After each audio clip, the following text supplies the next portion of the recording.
Meanwhile, two other astronauts dealt with more serious business this weekend. They performed an emergency spacewalk. The crew repaired a pump on the space station. It was leaking ammonia. With us now, Michio Kaku. He is a physics professor at the City University of New York and a CBS This Morning contributor. Good morning. Morning. So just tell us how serious this was in potential danger. This was potentially very dangerous. Without coolant, you lose power on the space station.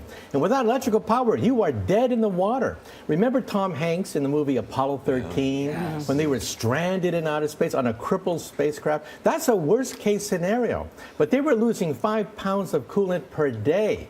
That's several hundred times normal. So this was a serious problem. So how did they fix it? They did this spacewalk, right?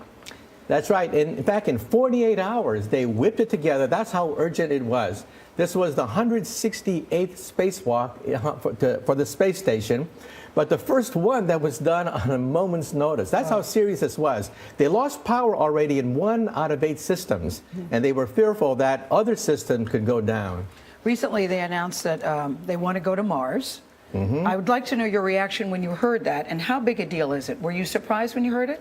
This is potentially really big. I mean, to go into outer space takes a few minutes. To go to the moon takes about 2 days. To go to Mars takes 2 years to go there and come back. Yet, hundreds of people have volunteered because of the romance of going to the Red Planet. Would you want to go? You're not going to get me on that space capsule.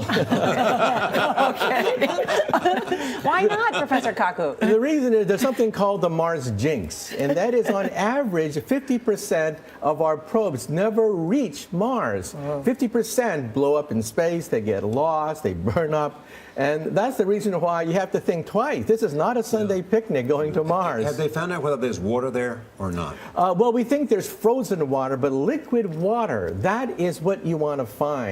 Journalists say follow the money. We say follow the liquid water. Because if it's there may be some kind of life. That's right, but so far we see nothing. However, some people say that the reason to go to Mars is because perhaps we should be a 2-planet species. This is, of course, hundreds of years into the future. Do you believe that somehow we're going to find other planets or other universe somewhere?